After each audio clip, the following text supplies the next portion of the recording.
and welcome to Rosen Sports Sunday. We have the Final Four here on Channel 4 tomorrow night featuring Michigan against Louisville. But next week, the Frozen Four takes center stage in Pittsburgh. The only team representing the WCHA, the only team representing the state of Minnesota is St. Cloud State. The Huskies punched their ticket to the Frozen Four with a victory over Miami of Ohio here last Sunday. St. Cloud State was the regular season WCHA co-champion with the Minnesota Gophers, earning their first ever McNaughton Cup. They lost to Wisconsin in the WCHA Final Five semis, but bounced back to win 2 games in the tournament. Quite a turnaround for a program. I think it was 1-10 in previous NCAA tournament games. They will face Quinnipiac next Thursday with Yale taking on Massachusetts Lowell in the other semifinal game. And we are pleased to have with us in studio the longtime head coach of St. Cloud State, Bob Motzkow, who's with us as well. Bob, thanks so much for being here tonight. Great to be here. Yeah, it's great to have you here, along with sophomore Andrew Prochnow, who went to Minnetonka High School. Here's the look at Andrew. Get the nice beard going. And speaking of beards, senior center from Hermantown, Drew LeBlanc, a Hobie Baker finalist, which will be announced next Friday. Also a great student, a math major. So thanks much, guys, for coming in here tonight. Welcome to the show. I know, Bob, St. Cloud is buzzing with excitement over your first ever appearance in the Frozen Four. You have a long history with their program. How fulfilling is this moment for you right now? It's pretty nice. I have to admit it. You know, we got some work cut out for us yet here this week, but there's great excitement at St. Cloud State, our university, the whole community, and we're starting to feel it down here in the Twin Cities as well. We've got tons of alumni down here, and these guys deserve all the credit right now. We've been so close on so many occasions. We finally had a team that punched their ticket through to get us on this stage. Well, Andrew, you've enjoyed some time in the state high school tournament. What is this feeling like for you, knowing you're not only representing St. Cloud State, but the entire state of Minnesota right now, getting this opportunity to go to the Frozen Four? It's really incredible, especially with being our first for the program. You know, like Coach said, the buzz around the campus is, you know, like none other. There's a lot of billboards of him up there, and you know, it's pretty fun to be a part of it. Well, Drew, congratulations to you. I know you're a free agent coming up here in a short time. We'll talk about that. But to talk about your team peaking at the right time, your Husky team definitely did, beating both Notre Dame and Miami, Ohio in convincing fashion. I wasn't surprised how well you played, but did you expect the almost be a little bit tougher? Well, normally for us, if we can play pretty well defensively, we like our chances, and we were able to play shutdown D last weekend, and we got some skilled guys up front, and able to put in a few goals there, and our third line got hot and kind of carried us through it. So I mean, it was a magical weekend for us. It'll be one to look back on a long time from now, and it was pretty special. Well, we can look back on it for a little bit here. Bob, you're coming off the WCHA Final Five. Did you sense this team was ready for the challenge starting here with Notre Dame? Well, our team's been pretty consistent all season. That's been the key for us. We got knocked out. Wisconsin knocked us out of our Final Five. But right away, we came back, had practice on Saturday. Monday, we just got back into a work ethic and got back into that tournament. We were on the bubble there, and when we landed a spot in there, you could see the excitement in our guys, and it was a special weekend for us, and we were on top of our game. Andrew, how good a feeling is it when you know, and maybe you feel a little panic in your opponents, that you have control of the game? Did you sense that at some point here in the Notre Dame game? We did, but you know, we've let 1 or 2 games slip away this season, so you know, we knew we had to keep the pedal, or keep our foot on the pedal there, and you know, just keep going after them and keep trying to play our game and not change. Well, you didn't. I mean, you still had some unfinished business to take care of, probably aware of all the other upsets. I mean, Yale had knocked off the Gophers in North Dakota. So you guys were the last one standing in the WCHA, and you said Yale's a pretty good hockey program. They had good success against the WCHA this year. Well, they're 4-0 right now against the WCHA, and so, you know, we just stayed focused. We were, you know, obviously you're watching what's happening around the country, but we scored the first goal, and that was the critical thing for us out there. And we just kind of stayed in our own little world and moved forward. Drew, what was the atmosphere like? I mean, did it feel like a road game? I mean, I know you're playing in Ohio, but it's not like exactly playing at the XL Center in front of a sold-out crowd. I mean, it was pretty dead out there. I mean, it was one of those kind of things where it kind of worked to our advantage, though. You know, we had to create our own momentum, and like Coach said, getting the big goal, the first goal there was huge, and you know, it seemed like we've been playing from behind our last couple, so to get ahead and get a lead, it kind of soothed our team a little bit, and we were able to take control kind of as the game went on. You had a nice homecoming too, Andrew, when you got back from the tournament, did you not? Yes, that was incredible. I've never been a part of anything like that before. Getting off the airplane, coming back, and all the fans are lined up, giving high fives. Yeah. We were celebrities that night. Well, just wait. Maybe the best is yet to come. Bob, your first connection with St. Cloud State was a coach of the 1986-87 season as an assistant for the legendary late Herb Brooks. 6 years after Miracle on Ice, you think about that. How instrumental was Herb in getting St. Cloud's program on the map, as they say? Well, it was at that time, and I got to go back, I was young, but if memory serves correct, they had a 5-year plan until they hired him. He did it in 1 year. That's Herbie. They had everything laid out on how they were going to get a building, you know, get into the WCHA, and literally it was 1 year that he came in and took it by storm. Raised the whole level of hockey in the state, and that's what he was doing it for, to add another Division I hockey program in the state. What was the biggest lesson you learned from him? Just loyalty. I mean, he stuck up for our guys. The word that year was he was just going to come in and out once in a while, and we're just going to be a figurehead. He was there every single day. There weren't enough hours in the day that he spent on campus, and we got to the Final Four that year's Division III program. Incredible. Great work ethic.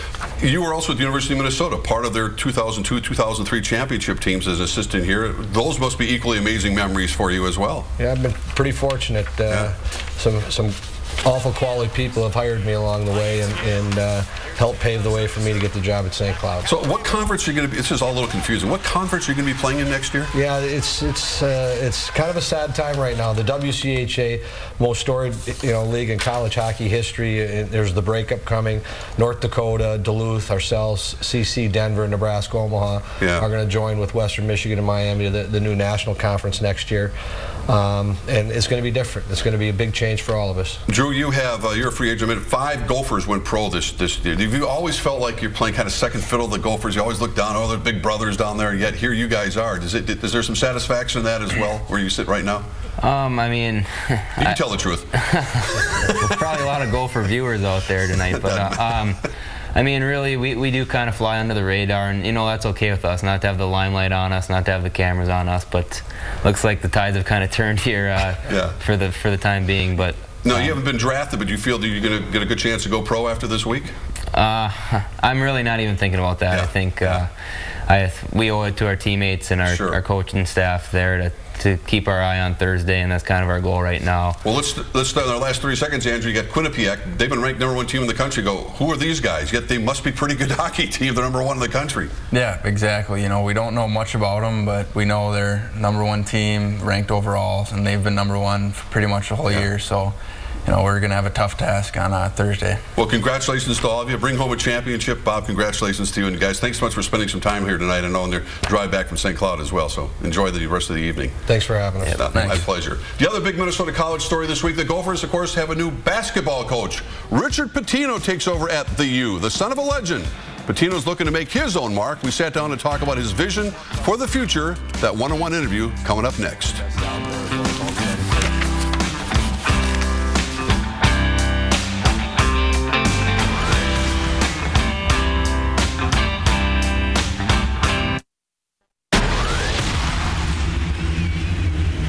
And welcome back to Rosen Sports Sunday. Well, after a week of wild speculation and reported rejections from the likes of Shaka Smart, Fred Hoiberg, and Flip Saunders, the Gopher basketball team hired 30-year-old Richard Pitino to put the energy back in their program in the wake of the firing of Tubby Smith, who has now moved on to Texas Tech. Pitino was introduced at an early Friday morning news conference / pep fest at Williams Arena. He was hired after 1 year as the head coach at Florida International, but he has spent considerable time learning alongside the likes of Billy Donovan at Florida and, of course, his dad at Louisville. Richard is well-schooled, polished, and thought of as a supreme recruiter. Of course, we'll find that out in the coming years. I sat down with Richard Pitino in the midst of a very crazy week. Richard, you just mentioned to redefine the word whirlwind is an understatement. I can't imagine what's swimming through your head right now. Florida International a week ago, here you are sitting at Williams Arena as the head coach of the Minnesota Gophers. Yeah, it's been a whirlwind, but it's been a great experience. The people have been so nice. I think what makes Minnesota basketball and the University of Minnesota so special is the people. Through a president who's one of the best out there, and Norwood Teague is one of the best ADs out there, as well as his staff. So they've made it great for me. They've made it a lot of fun, and I've really enjoyed meeting a lot of really good people. What was your immediate reaction when they contacted you and understood that they were very serious about you coming in here to be their head coach? Extremely excited. almost say, let's not blow this opportunity. I know how good of an opportunity it is. The fact that I was able to pursue it, I'm really grateful. I'm grateful for what we've accomplished. I'm grateful for, you know, working for Billy Donovan, working for my father, two of the greatest in this game, and they've taught me so much. So extremely grateful to be here right now. They always talk about timing is everything. At the age of 30, do you feel the timing is perfect, not just to move up from where you were, coming to Minnesota, Big Ten, and understanding that the layers that you have learned from your father, Billy Donovan, has allowed you to now be at the place you need to be? Yeah, I think that this place is it's got so much tradition, and I'm fortunate. Like you said, timing is everything. That I was their choice. You know, now it's very important that we put together a great staff. It's very important that we get out on the road recruiting and you know, continue to bring in top players. It's impossible to shy away from your last name, and you don't run from it. In fact, you embrace it. You talk about how important it is. At the same time, you do want to carve out your own legacy, your own opportunity, and be your own man. Yeah, I don't focus too much on legacies. I really don't. I'm so proud to be his son. What he's accomplished is unbelievable. I'm so proud. I can't wait to go there this weekend and watch him hopefully cut down the nets again. So he's done so much for this game, if you put me aside from it. He's changed the game in many, many ways, and he's had people who have gone on to be head coaches. Not only has he won at a high level, but he's had guys that have worked for him who have won at a high level. Have you always been not just the son, but the basketball junkie and sort of sitting in the background, watching, observing? Was coaching always in your mind at that time?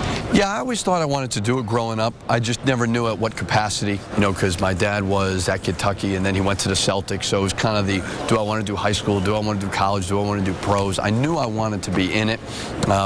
Wasn't really sure what capacity, and then I really just, when I was a high school coach in college, I said, you know what, I want more, and then I got to the college game and loved it. What message do you already have to the current players who are coming back on this roster? You've met with them collectively, I know you're going to meet with them individually.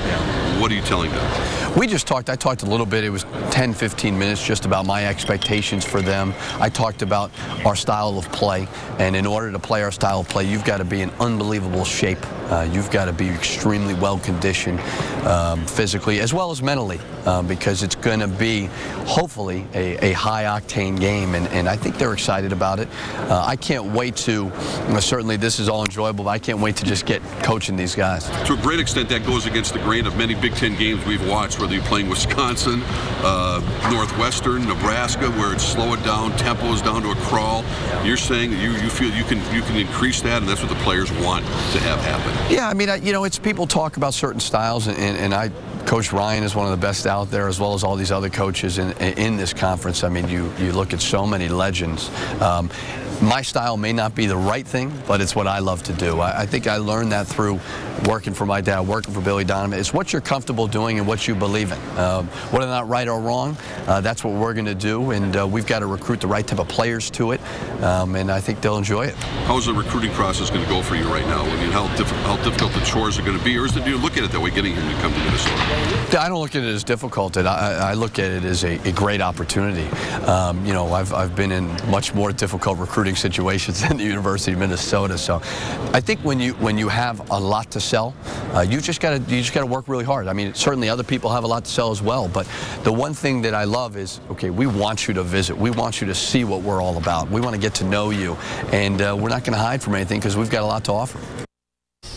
Pitino, of course, is not allowed to discuss any specific players when it comes to recruiting. We all know where and how deep the talent pool has become here in the state of Minnesota. Yes, tomorrow night he will get the chance to watch his dad cut down the nets if they can complete their one shining moment against Michigan. Coming up next, can Minnesota host another Super Bowl? Roger Goodell, the commissioner, answers that question and much more in our exclusive interview. That's coming up next.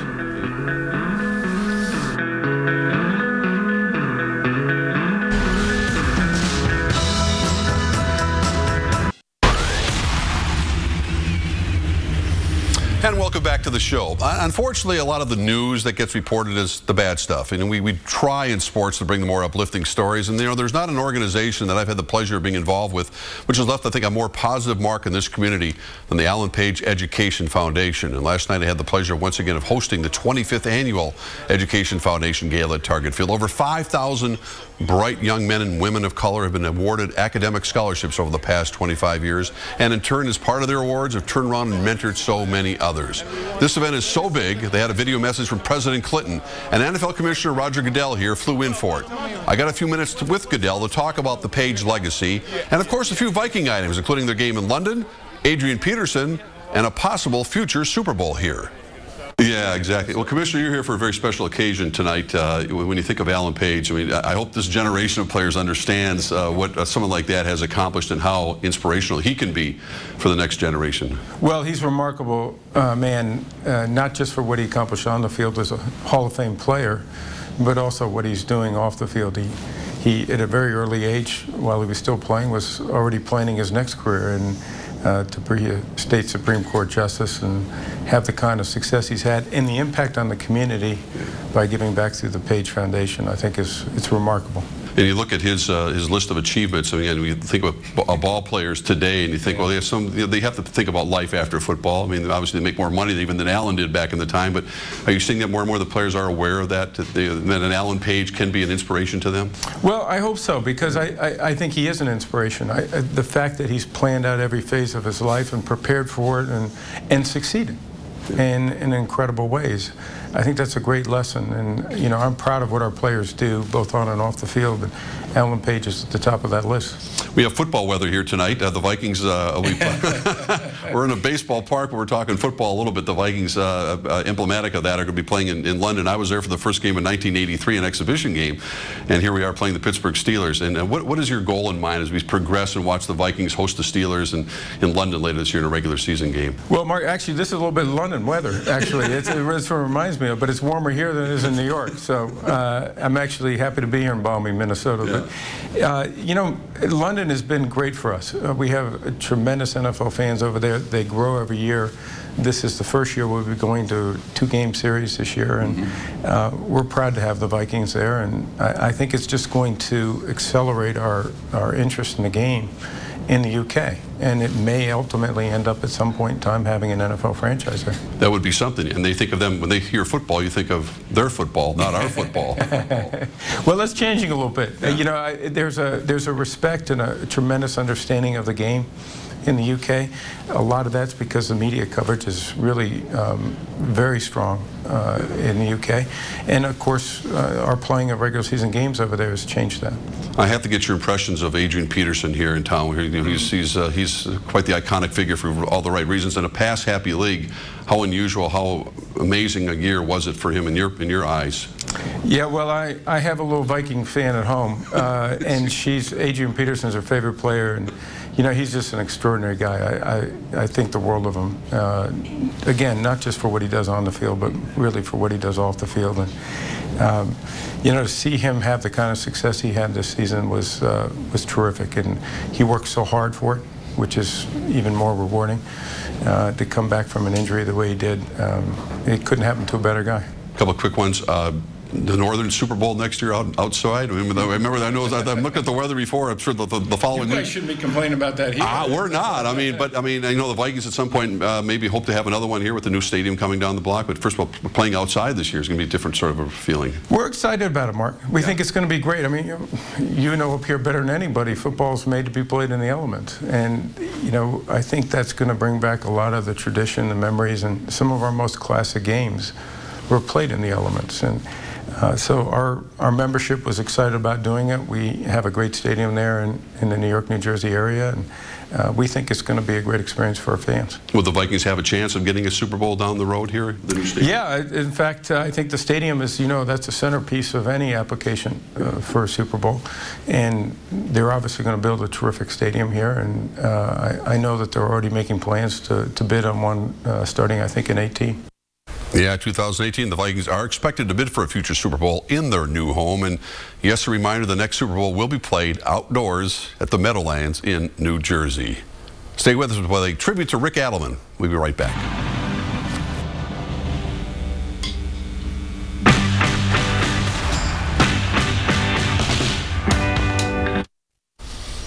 Well, it was a long time coming and a well-deserved milestone for Timberwolves head coach Rick Adelman.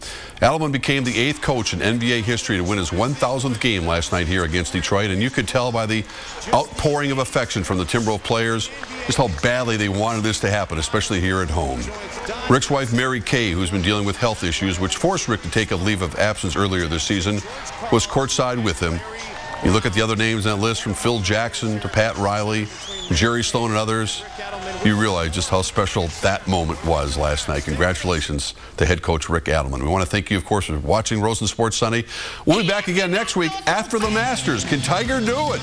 Can't wait to watch. We'll see you then. Good night, everyone.